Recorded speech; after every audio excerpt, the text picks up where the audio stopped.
오늘 저희들에게 주시는 하나님의 말씀은 구약 성경 시편 40편입니다. 구약 성경 시편 40편의 말씀을 이제 저하고 한 절씩 1절부터 17절까지 교대로 말씀을 나누겠습니다. 1절 제가 먼저 보겠습니다. 구약 성경 831면이 됩니다. 1절 제가 먼저 보겠습니다. 내가 여호와를 기다리고 기다렸더니 귀를 기울이사 나의 부르짖음을 들으셨도다.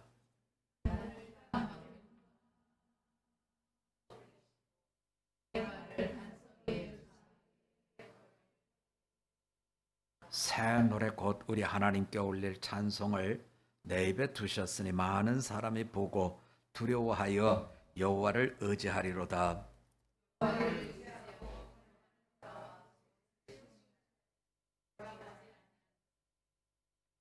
여호와 나의 하나님이여, 주께서 행하신 기적이 많고 우리를 향하신 주의 생각도 많아 누구도 주와 견줄 수가 없나이다.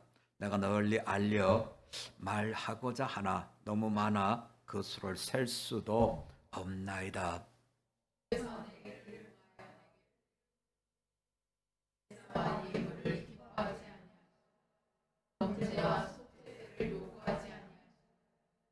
그때 내가 말하기를 내가 왔나이다. 나를 가리켜 기록한 것이 두루마리 책에 있나이다.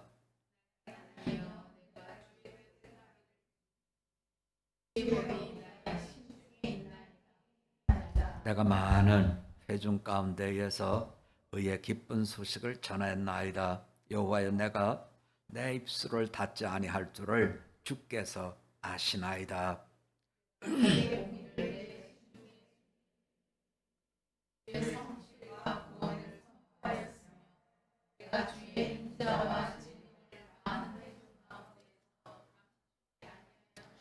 여호와여, 주의 긍휼을 내게서 거두지 마시고 주의 인자와 진리로 나를 항상 보호하소서.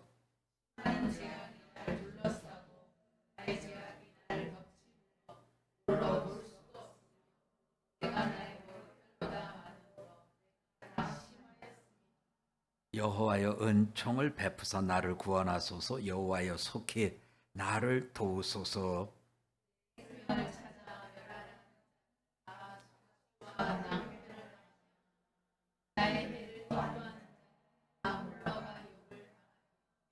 나를 향하여 하하 하하 하며 조소하는 자들이 자기 수치로 말미암아 놀라게 하소서.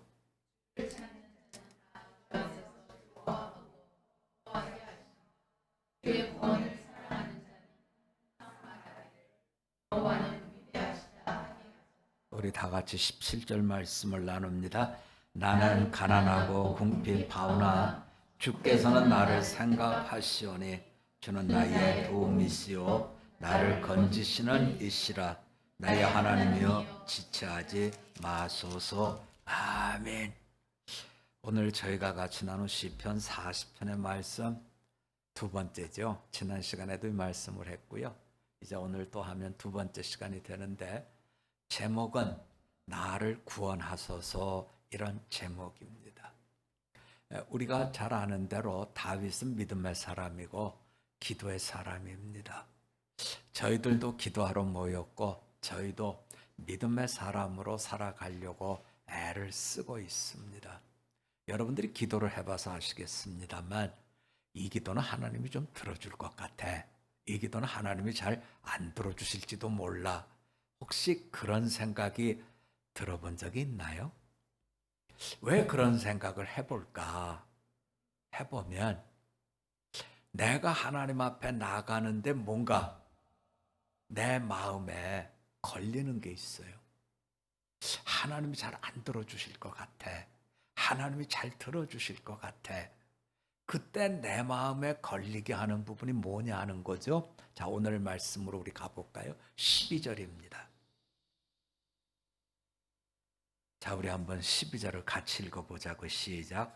수많은 재앙이 나를 둘러싸고 나의 죄악이 나를 덮침으로 우러러 볼 수도 없으며 죄가 나의 머리털보다 많음으로 내가 낙심하였음이니이다. 기도해야 되는 건 알아요. 재앙이 나를 둘러싸고 있고, 또 14절에 가보면 내 생명을 찾아서 죽이려고 하는 사람들도 있고, 또 15절로 가면 나를 향해서 하하하하, 여기는 없습니다만 그 뒤에 붙어 나올 것 같은 건 꼴 좋다 이러면서 조소하는 게 따라 나오는 이런 상황이죠. 재앙도 많고, 지금 우리가 겪고 있는 상황이 그렇죠. 재앙이 많아요. 코로나19로 그냥 팡 하고 얻어 터져서 자영업하는 사람들이 그냥 우수수 하고 무너져서 어떻게 하면 좋죠? 그랬는데 요번엔 또 장마가 징글징글하게 끝이 없어요. 네. 어떤 분이 저한테 물어보시더라고요. 목사님, 장마가 언제 끝나요? 그래서 제가 좀 멍해졌어요. 아니, 목사가 무슨 장마를 언제 끝나는지 어떻게 알아요? 그런데 그분의 표정을 보니까 이제는 뭐를 믿을 수가 없어요? 기상대를 믿을 수가 없으니까 당신이 용화되는 목사 아니요. 좀 맞춰주면 좋겠다. 가만 생각해 보니까 얼마나 힘들면 저런 생각을 할까? 여러분, 지금 다윗이 겪고 있는 게 그렇잖아요. 재앙이 한 가지, 두 가지가 아니라 마치 그 섬진강에서 뚝이 무너져 갖고 집이 다 잠기고, 무슨 장터요 거기? 뭐 동과 서가 만나는 뭐 화개장, 거기에 나오시는 분 아주머니 한 분이 그러더라고요. 이제 손님들이 올 것 같아서 고사리를 36만 원어치를 어제 샀대요. 어제. 근데 오늘 다 잠겼대요. 근데 여러분, 고사리라는 녀석 이상하게 생겼잖아요. 동글동글 해갖고 이렇게 다, 그거 진흙에 빠지면 그거 어떻게 털어내요? 그거 못 팔아요. 그냥 버려야 돼요. 그러니 얼마나 속이 터지겠어요.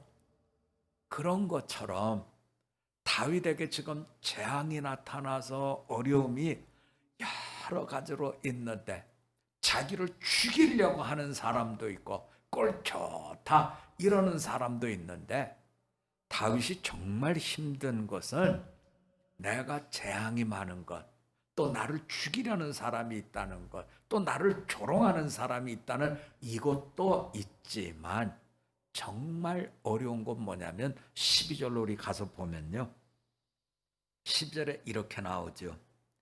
나의 죄악이 나를 덮쳤다. 죄가 나의 머리털보다 더 많다. 그러니 내가 이런 죄인인데 이런 상태로 하나님께 나가서 기도한들 자꾸 낙심이 되는 거죠. 내가 맨날 기도해 봐야 그냥 허공에 소리 지르는 것, 이것과 다를 바가 뭐가 있느냐. 자, 여러분, 우리가 늘 기억하셔야 돼요. 우리 한번 같이 해봅시다. 해 아래 의인이 없습니다. 그래서 기도 생활을 조금만 하면요, 상황이 응답이 안 될 것 같이 어렵다가 아니라 내가 뭐가 안 됐다고요? 받을 그릇이 안 돼 있다는 거예요. 내 속에 내가 주님의 보혈로 정결케 되고 세례를 받았고 주님의 택하심으로 땅을 디디고 살지만 천국인으로 인정을 받았는데, 돌아서면 죄를 먹고 돌아서면 죄를 마시고 머리털보다 더 많은 죄가 내 속에 있으니 내가 무슨 기도를 한들 하나님이 들어주실까? 발등에 불이 떨어진 건 분명한데 내가 이런 내 모습 가지고 하나님 앞에 나간들 하나님이 내 기도를 들어주실 턱이 없다고 여겨지는 거죠. 여러분, 지금 다윗이 꼴 좋다, 하하하하, 꼴 좋다, 이런 경우가 있었잖아요. 압살롬에 의해서 서울을 빼앗겼을 때, 예루살렘을 빼앗겼을 때 도망을 가잖아요. 그랬더니 쫓아와서 꼴초다 그러면서 못 살게 굴던 그런 사람이 있었잖아요. 그래서 보다 못하니까 어떤 일이 생기냐면 다윗의 장수 중에 한 사람, 저거 가서 내가 처단할까 이러잖아요. 그런데 그때 뭐라 그러냐면 아니다, 그냥 둬라. 저 사람을 통해서 하나님이 나에게 네가 죄인이야 하고 말씀하시는 것인지 모르니 그냥 둬라. 여러분, 우리가 신앙생활에서 겪게 되는 가장 큰 어려운 문제는 내가 겪고 있는 상황이 아니에요. 나를 쫓아다니면서 못 살게 구는 그 사람이 아니에요. 정말 어려운 것은 내 속에 기도하면 기도할수록 더 선명하게 보이는 누구의 죄요? 내 죄요. 머리털보다 더 많은 내 죄 때문에 내가 힘든 곳이요. 사람들이요, 어느 걸 더 좋아할까요? 기도하는 걸 더 좋아할까요? 목사님하고 만나서 상담하는 걸 더 좋아할까요? 제가 보니까요, 교회 생활을 조금 하신 분들은 목사님하고 상담하는 걸 좋아해요. 근데 교회 생활을 어느 많지 하신 분들은 이제 산전수전 다 같이 겪었잖아요. 그래서 목사님 상담하는 거 별로 안 좋아해요. 목사님 다 알잖아요. 그분이 어떻게 살았는지. 여러분, 기도하기보다 상담 좋아하는 것은 아직 나의 죄인된 모습이 별로 알려지지 않았을 때는 상담하는 걸 좋아해요. 하지만 다 이제 알고 그런 속에 있으면 나가서 부탁하기가 쉽지 않다고요. 자, 이것이 오늘 우리가 감당해야 되는 영적 싸움이에요. 내 죄가 나를 힘들게 할 때, 내 주변의 재앙이 이런 속에서 나를 어렵게 할 때 어떻게 하느냐 하는 거죠. 자, 정답입니다. 오늘 말씀 속에 나오죠. 13절입니다. 13절, 혹시 빨간 뭐가 있으면 그 동글뱅이 많이 치세요. 예. 좋은 가회 선생님은 밑줄 쭉 이거 나오잖아요, 여러분. 13절은 좀 치세요. 자, 우리 한번 같이 봅시다. 시작. 여호와여, 은총을 베푸사 나를 구원하소서. 여호와여, 속히 나를 도우소서. 아멘. 세상의 모든 종교는 다 기도를 합니다. 그런데 여러분, 세상의 모든 종교가 기도를 할 때 그 기도에 대한 응답은 자기 열심이죠. 자기의 공로죠. 그래서 어떤 일이 있으면 이렇게 해라 저렇게 해라 합니다. 제가 한국에서는 로마 가톨릭 성당을 가본 적이 없어요. 목사가 로마 가톨릭 성당에 가서 여기저기 이렇게 볼 수가 없잖아요, 여러분. 물론 명동 성당은 가봤어요. 마당만 가봤어요. 안에는 못 들어가 봤어요. 늘 궁금한 게 뭐냐면 거기 가면 고해성사하는 데가 있잖아요. 한쪽에는 신부님이 있고 한쪽에는 성도님이 와서 신부님, 제가 어저께는 갚아야 되는 돈을 떼먹었어요. 아, 그래요? 그러면 가서 3일 동안 남의 집에 가서 일 도와주세요. 이런 거 하는 게 이제 고해성사거든요. 근데 유럽에 가서 성당을 가서 봤는데 고해성사하는 데가 어딘, 다른 분들은 다 목사니까 설교 다니나 이걸 궁금해할 걸로 생각하고 자꾸 거기를 보여주는데 저는 궁금한 게 고해성사하는 데가 어디지? 거기 가서도 못 찾아서 못 봤어요. 그런데 제가 보고 싶은 이유가 있어요. 그게 뭐냐면 여러분, 고해성사는 은혜예요, 공로예요? 은혜의 공로예요, 여러분. 철저하게 공로예요. 철저하게 네가 잘못했냐? 그럼 이걸로 가서 그 죄를 탕감받아라 하는 거예요. 뭘 하라는 거예요. 가난한 사람 도와주라는 거예요. 남의 어려운 거 도와주라는 거예요. 그것은 공로입니다. 동티모르를 갈 때 이제 거기 가서 비행기를 한번 갈아타고 들어가는데 그 갈아타는 비행기에서 내려가지고 시간이 조금 있으니까 여기저기 이제 구경을 시켜줬어요. 근데 여기저기 구경을 시켜주는데 보니까 그분이 인도네시아 분인데 한국말을 굉장히 잘하더라고요. 그래서 제가 물어봤죠. 예수를 믿으십니까? 목사의 직업의식이 발동한 거죠. 저는 예수를 안 믿습니다. 그럼 뭘 믿으십니까? 힌두교를 믿습니다. 아, 그래요?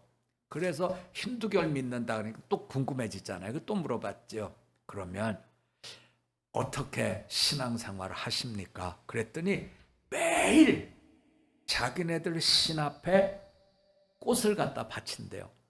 그거 희한해요. 그 신하고 저하고 이게 비슷한가 봐요. 네. 꽃을 엄청 좋아하나 봐요. 저는 요새 교회 오면 너무 좋아요. 그런데 오늘 아침부터 조금 속이 상했어요. 왜 상했냐면 이쪽까지 하나가 지금 수명이 다 했어요. 어떻게 된 건지 모르지만 이분이 갑자기 할미꽃처럼 이렇게 된 거예요. 그래서 엄청 속상해요.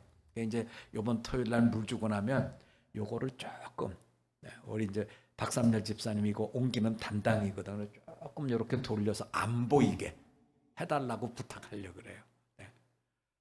제가 이 말씀을 드리는 이유는 뭐냐면 그분들도 엄청 기도를 열심히 해요. 그런데 그분들의 기도는 철저하게 근거가 뭐예요? 공로예요, 공로. 다윗은 내가 하나님 앞에 나가서 기도하는데 내가 죄인입니다. 재앙이 내 발등에 나를 하고 모든 사람들이 나를 조롱하고 내가 이렇게 생명을 찾는 자 때문에 어려움을 겪습니다만 내 죄 때문에 기도하려고 손을 들어도 손이 자꾸 떨어지고 낙심이 되고 답답해서 내가 기도줄이 안 잡힙니다. 이렇게 지금 가고 있거든요. 어떻게 이것을 극복하느냐 하는 거. 여러분, 이것은 신앙의 어느 깊이만큼 들어가면 어느 기도자나 다 겪는 어려움입니다. 내가 기도하면 하나님이 들어주실까? 내 꼴이 이런데 하나님이 내 기도를 기쁘다 하실까 하는 것에 탕 하고 부딪히거든요. 그래서 이 시편 40편을 한 번 더 하겠다고 하신 이유가 바로 그것 때문에 그렇습니다. 내가 기도를 안 하는 사람한테는 시편 40편은 별 의미가 없어요. 그러나 기도 생활을 신실하게 하시는 분, 그분은 이 산을 꼭 넘어가야 돼요. 꼭 넘어가야 되는데 그때 내가 걸리는 건 무거운 짐이나 나를 힘들게 하는 사람이나 이런 환경적인 것이 아니라 나를 공격하는 내 속에 캔서처럼 암 같은 내 죄를 보고 사탄이 나를 자꾸 공격하는 거야. 네가 백날 기도해봐라. 하나님이 네 기도를 들어줄 리가 없어 그러는 거야. 여러분, 우리가 잘 아는 대로 저는 가본 적은 없습니다만 루터의 방에 가면 그렇게 잉크 자국이 벽에 많대잖아요. 왜 그렇게 잉크 자국이 많냐면 기도할 때마다 사탄이 그랬다는 거예요. 그래, 네가 얘기하는 건 나도 알겠는데 너나 잘하세요. 너나 잘하. 무슨 개혁은 무슨 개혁. 너나 잘하세요. 네 죄가 지금 네가 붙인 것보다 훨씬 더 높고 많은데 무슨 개혁을 하겠다고 그렇게 얘기를 하느냐. 그때마다 루터가 잉크병을 던졌대잖아요. 뭐야 물러가라? 사탄아 물러가라. 그러면서 던졌다는 거예요.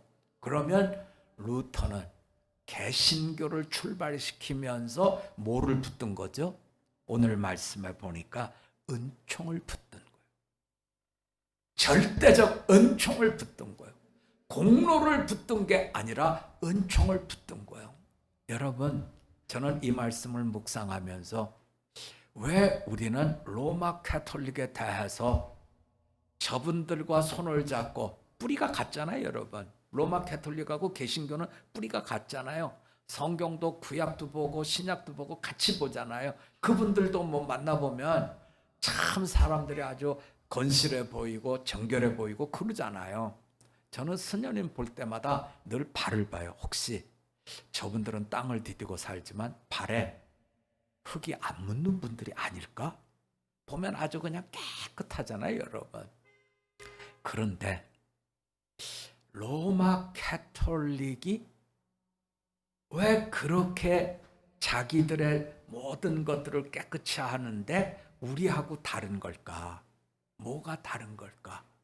그분들은 철저하게 뭐에 의지해요? 공로에 의지해요. 우리는 철저하게 뭐에 의지해요? 은총에 의지해요. 우리는 우리가 의로운 사람이라서 하나님이 우리들의 공로를 보고 기도를 들어주신다가 아니라 우리는 철저하게 하나님의 긍휼, 하나님의 은총 속에서 기도하고 있는 것이지요. 그래서 1절로 가봅시다, 여러분. 어떤 얘기를 하냐면 내가 여호와를 기다리고 기다렸더니, 기다린다는 거예요. 누구를? 내 모든 삶을 주관하시는 그분의 뜻을 내가 기다린다는 거죠. 여러분, 성경에 보면요, 이 말씀을 잘 이해할 수 있는 그런 이야기가 나와요. 사람들이 모여가지고 의논을 하지요. 우리가 무너지지 않도록 우리를 잘 세우자. 그래가지고 막 집도 짓고 성도 짓고 막 하다가 이것 가지고는 안 돼. 하늘까지 뭐를 세우자? 대를 세우자 해서 무슨 탑을 만들잖아요, 여러분. 그게 바벨탑이잖아요. 그분들이 그거 왜 만든 거예요? 기다리는 거예요? 아니면 내가 하는 거예요? 여러분, 은총의 사람은 기다리는 거예요. 하나님께서 내 삶에 들어와서 이끌어 주실 때까지 기다리는 거예요. 여러분, 예수님은 공생애를 몇 살에 시작해요? 30에 시작하잖아요. 그때까지 성령님과 함께 어떻게 하신 거예요? 기다린 거예요. 성경은 우리들에게 늘 얘기해 줍니다. 너를 공격하는 누군가에 의해서 너의 죄인됨이 밝혀지고 너를 힘들게 할 때 낙심하지 말아라.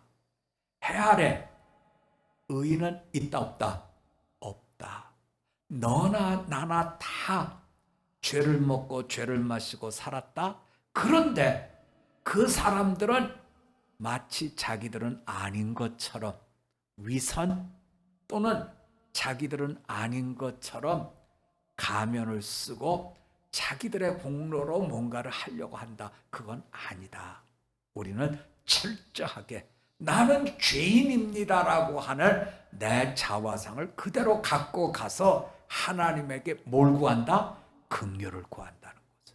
긍휼을 구하기 때문에 하나님께서 내게 응답을 주실 때까지 나는 어떻게 한다? 기다립니다. 기다립니다. 나의 기도의 모든 근거는 나의 모든 것에 걸려있는 것이 아니라 하나님께서 주시는 것으로 이루어져 있습니다 하는 말씀을 하면서 하나님에게 집중하기 위해서 부르짖어 기도한다는 거죠. 부르짖어 기도한다는 것은 큰 소리를 내서 기도한다, 물론 그런 뜻도 있어요. 그런데 부르짖어 기도해보면 우리가 집중하는데 훨씬 도움이 되죠. 그래서 나는 부르짖어 기도합니다. 기다리고 또 기다립니다.